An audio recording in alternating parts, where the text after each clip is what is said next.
نحمده ونصلي على رسول الكريم أما بعد قال الله تبارك وتعالى في القرآن المجيد واعتصموا بحبل الله جميعا ولا تفرقوا۔ پیارے بھائیو، اس آیت میں اللہ تبارک و تعالی نے بہت ہی اہم پیغام دیا ہے۔ فرمایا وَاعْتَصِمُوا بِحَبْلِ اللَّهِ، تم اللہ کی رسی کو مضبوطی سے پکڑ لو، جمیعاً سب کے سب، وَلَا تَفَرَّقُوا، اور فرقوں میں نہ بٹو۔ بھائیو، یہ آیت بڑی اہمیت کی عمل ہے۔ اس آیت میں اللہ تبارک و تعالی نے مسلمانوں کو یہ بات کہی ہے کہ گروہ بندی میں نہ پکڑ پھرو، گروہ بندی نہ بناؤ۔ آپ نے فرقوں میں بٹنا نہیں ہے، فرقے بنانے نہیں ہیں۔ لیکن آج کیا صورتحال ہے اس دنیا میں کہ ہم لوگ کہلانے کو تو مسلمان کہلواتے ہیں، ہر انسان کلمہ کاری ہی صلاۃ والسلام کا پڑھتا ہے، لا الہ الا اللہ محمد رسول اللہ، اور یہ گواہی بھی دیتا ہے اشہد ان لا الہ الا اللہ وحدہ لا شریک لہ، اشہد ان محمدا عبدہ ورسولہ، کہ میں گواہی دیتا ہوں کہ اللہ کے سوا کوئی عبادت کے لائق نہیں ہے، اور پھر یہ بھی گواہی کہتا ہے انسان کہ میں گواہی دیتا ہوں کہ بے شک حضرت محمد رسول اللہ صلی اللہ علیہ وسلم اللہ کے رسول ہے۔ اور بھائیو، جب یہ بات ہم شروع میں اپنے اندر یہ راسخ کر لے تو انشاءاللہ العزیز ہمیں اس کا بہت بڑا فائدہ ہوگا۔ لیکن بات یہ ہے کہ کہنے کو تو سب کہتے ہیں، لیکن صورتحال یہ اب بنی ہے کہ ہر ایک نے اپنا اب الگ الگ جو ہے نا راستہ بنا لیا ہے۔ حالانکہ الگ الگ راستہ بنانے کی بجائے ایک ہی صراط مستقیم پہ انسان کو چلنا چاہیے، جو ہم نماز میں پڑھتے ہیں، سورۃ فاتحہ میں پڑھتے ہیں، اہدنا الصراط المستقیم۔ اللہ سے ہم التجا کرتے ہیں، درخواست کرتے ہیں کہ اللہ ہمیں سیدھا راستہ دکھا۔ کون سا راستہ؟ صراط الذین انعمت علیہم، ان لوگوں کا راستہ جن پر آپ کا انعام ہوا ہے۔ بھائیو، ہر نماز میں، ہر رکعت میں ہم یہ دعا کرتے ہیں۔ ہر مسلمان جو سورت نماز پڑھتا ہے اور فاتحہ پڑھتا ہے نماز کے اندر، تو یہ ہر انسان، بچہ، بوڑھا، جوان، مرد، عورت سب کرتے ہیں اللہ سے اہدنا الصراط المستقیم۔ ایک تو التجا ہے، اللہ سے درخواست کر رہا ہے کہ یا اللہ مجھے سیدھا راستہ دکھا، عورت درخواست کر رہی ہے یا اللہ مجھے سیدھا راستہ دکھا، بچہ درخواست کر رہا ہے، التجا کر رہا ہے یا اللہ مجھے سیدھا راستہ دکھا۔ لیکن بات تب بنے گی بھائیو جب ہم خود سیدھا راستے پر چلنے والے بن جائیں گے۔ تو بات یہ ہے کہ ہمیں بھی اللہ تبارک و تعالی نے سوجھ بوجھ عطا کی ہے۔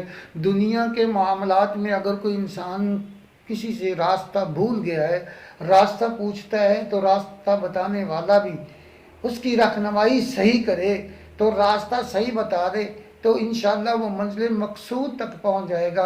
اگر راستہ بتانے والا اس کو غلط بیانی کرے تو پھر جانتے ہیں بھائیو، لوگ مذاق میں بھی اس کو غلط راستہ بتا دے تو وہ کبھی بھی اپنے منزل تک پہنچ نہیں سکتا، کیونکہ اس کو سیدھے راستے سے بھٹکا دیا گیا ہے۔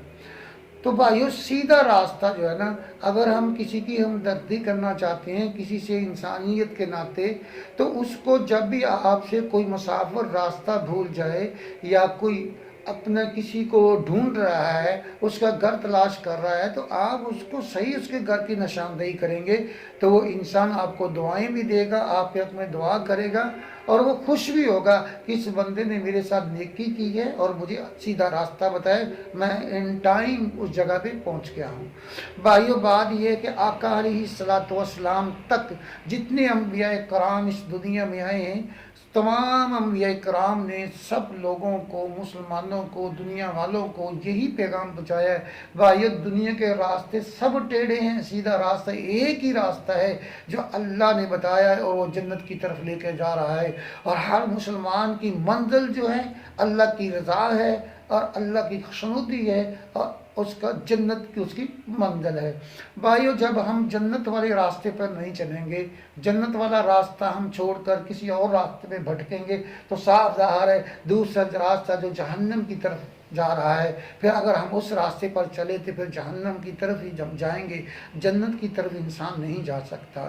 تو جنت کی طرف جو راستہ بتانے کے لیے اللہ تبارک و تعالی نے 1,24,000 پیغمبر جو دنیا میں مبعوث فرمائے ہیں، تو آخری جمع پیغمبر آقا دو جہاں سرور کائنات سید المرسلین امام الانبیاء حضرت محمد مصطفیٰ صلی اللہ علیہ وسلم کو رہنمائی کے لیے دنیا میں بھیجا۔ تو اب ہر ایک کو علم ہے کہ اس کے بعد آپ علیہ السلام کے بعد دنیا میں کوئی نبی نہیں آئے گا، جو بھی نبوت کا دعویٰ کرے گا وہ جھوٹا نبی ہوگا۔ تو آئیے آپ بات چلاتے ہیں آگے کہ اب راستہ بتا دیا انہوں نے، اب راستے کون سے، ذرا توجہ کیجئے، کتنی خوبصورت بات کہی ہے آقا علیہ السلام نے کہ جس انسان کا پڑوسی اس سے خوش نہیں ہے، اس کی زبان سے تنگ ہے، اس کی اخلاق، اس کا اتنا بدترین اس کا کردار اس کے ساتھ ہے، وہ اس کو اچھا نہیں سمجھتا، ہر دفعہ تنگ کرتا رہتا ہے، وہ تو شخص مومن ہی نہیں ہو سکتا جس کا پڑوسی اس سے تنگ ہے۔ یہ ارشاد کس نے فرمایا؟ تیرے اور میرے پیارے محبوب آقا علیہ السلام حضرت محمد رسول اللہ صلی اللہ علیہ وسلم کا ارشاد ہے۔ بھائیو دیکھو، چھوٹی چھوٹی بات نہ سمجھیں آپ ان کو، یہ بہت بڑی بات ہے کہ وہ بندہ مومن کہلانے کا حقدار نہیں ہے جس کا پڑوسی اس سے ناراض ہو جائے۔ تو آئیے بھائیو دیکھیے کہ اللہ کے پیارے محبوب علیہ السلام نے ہمیں نماز کا طریقہ سکھایا، ہمیں صدقہ خیرات کرنے کا طریقہ سکھایا، ہمیں ہر چیز کر کے دکھائی کہ دنیا والوں کیسے زندگی آپ نے دنیا میں گزارنی ہے۔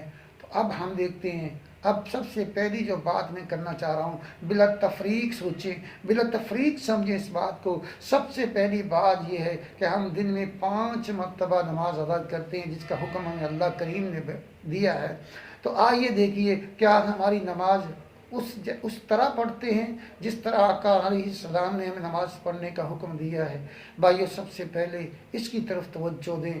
اگر ہم اسی طرح نماز پڑھتے ہیں پھر تو ہم مبارکباد کے مستحق ہیں کہ ہماری نماز اچھی ہے، ہم اچھی طرف جا رہے ہیں، اچھے راستے پر چل رہے ہیں۔ اور دوسری بات، اگر دنیا میں کوئی اور نیک کام کرنا ہے، صدقہ کرنا ہے، خیرات کرنی ہے، زکوٰۃ دینی ہے، اپنے رشتہ داروں سے ملنا جلنا ہے، اگر سارا طریقہ کار اس طرح ہے جس طرح آقا علیہ السلام نے فرمایا، ہماری زبان میں مٹھاس ہے، نرمی ہے، تلخی نہیں ہے بھائیو، تو پھر تو ہم بڑے ہی خوش قسمت ہیں کہ ہم بالکل سیدھے راستے پہ جا رہے ہیں۔ لیکن کیا ہے بھائیو، آج ہماری زبان کی وجہ سے ہمارا پڑوسی ہے وہ تنگ ہے، ہماری زبان کی وجہ سے ہمارے رشتہ دار ملنا نہیں چاہتے، ہماری زبان کی وجہ سے ہمارا دوسرا مسلمان بھائی ہم سے دور بھاگتا ہے۔ بھائیو ذرا توجہ کیجئے اور دیکھیے، ہم جو صدقہ خیرات کرتے ہیں، یاد رکھنا کل قیامت والے دن ان سب کا اعمال کے مطابق آپ کو اجر و ثواب ملنا ہے۔ بھائیو